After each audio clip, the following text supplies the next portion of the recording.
এখন তুমি অরণ্যের বন্দরে পড়ে আছো,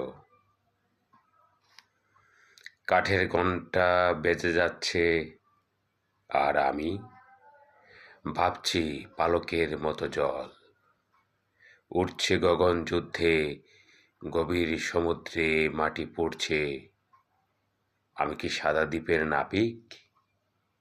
আসুন, আমরা জন্মের পর প্রতিটি শিশুর কানে কানে বলে দেই এই নবতর শাস্ত্রীয় বন্দনা।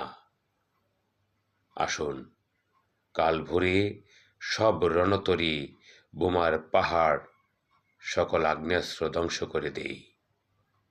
অনাবাদী চাষাবাদ নয়, সীসাযুক্ত নরকের ঘোর আর নয়। কাল ভোরে আমরা সকলকে অভিবাদন জানাই প্রেমাস্পদের। যুদ্ধ শেষে আবার যুদ্ধের প্রস্তুতি নেওয়া, তাই তো অতীব জরুরি।